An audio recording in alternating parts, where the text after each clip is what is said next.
ये इमरान खान की गिरफ्तारी को 1 साल मुकम्मल हो गया, इस दौरान आप भी चेयरमैन बने, क्या खोया तहरीक इंसाफ ने, क्या पाया? देखो, खान साहब जेल में हो तो ये तो कोई खुश नहीं है, सारे लोग इस पे सख्त नाराज़ है, गुस्सा है। और ये इसने पूरा लीगल सिस्टम को एक्सपोज कर लिया, जिस तरीके से खान साहब को अरेस्ट किया गया, जिस तरीके से कन्विक्ट किया गया, जिस तरीके से केसेस बनाए गए, और जिस तरीके से खान साहब का ये 1 साल गुजरा है। एज वी स्पीक खान साहब की किसी केस में कन्विक्शन नहीं है, लेकिन वो फिर भी पाबंद सलासल है। ये एक्सपोज करता है लीगल सिस्टम को। और जिस तरीके से जज साहिबान ने उसके बारे में एक लेटर लिखा है, तो अगर आप सब कुछ इसके पीछे लगाते, एक बंदे को अंदर रखे, पर आपने एक बंदे को अंदर रख भी लिया, लेकिन उसका बयानिया आप ख़त्म नहीं कर सके। वो बयानिया है, अब वो बयानिया नहीं है, अब वो एक नज़रिया बन गया है। और ख़ान साहब का जो बयानिया है वो हर पाकिस्तानी के दिल जा पहुंचा है, और उसने पहले असर दिखाया था 8 फरवरी को, और इंशाअल्लाह ताला ये अवाम ये तब्दीली अब आएगी।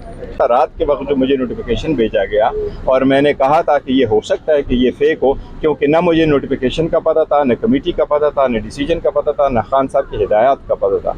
अभी मुझे ये बताया गया कि वी आर सॉरी कि हमने नोटिफिकेशन इशू किया, आपको पहले बताया नहीं, आइंदा ऐसा नहीं होगा।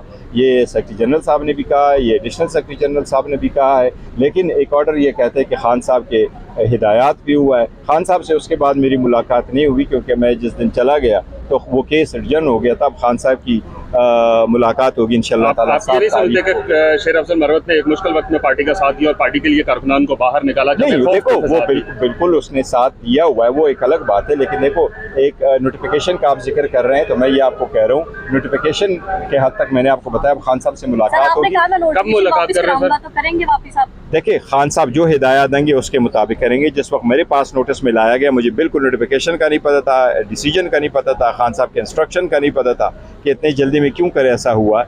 और इस तरह मुझे ये बताया गया कि नहीं सारी मुल्क में कौमी हुकूमत की बात की जा रही है, कौमी हुकूमत की बात की जा रही है कि उसके लिए एक कोई हुकूमत जो है ना, कोई भी नेशनल हुकूमत कोई नहीं एक्सेप्ट करेगा। हुकूमत जो भी है वो अवामी हुकूमत हो, वो इलेक्टेड हुकूमत हो, वो अवाम के ताकत से मैंडेट से होकर के आए, वो जिसकी पार्टी की भी हो। पार्टी के चेयरमैन हैं आप, पार्टी के चेयरमैन हैं, आपसे ये सब चीजें कैसे छिपाई जा सकती? नहीं, देखो हो जाता है समटाइम, वो मिसअंडरस्टैंडिंग में हुई। उमर साहब जा रहे थे, उन्होंने मुझे ज़रूर ये फ़ोन किया था कि मैंने आपके साथ एक इम्पॉर्टेंट बात डिस्कस करनी है, बट वो कह रहे हैं कि मेरे जहन से बात निकल गई। और जो एडिशनल सेक्रेटरी जनरल साहब थे वो कह रहे हैं कि मैंने लिखा, तो मैं सोच रहा था वो आपको फॉरवर्ड करेंगे। और हमारा जो लड़का ये नोटिफिकेशन इशू करता है, वो चूँकि जेल जा चुका था, वो अभी आए नहीं थे, तो जिस लड़के ने दे दिया तो वो उसका ख्याल था, उसको प्रोसीजर का पता नहीं था, शायद ये लेप्स इस वजह से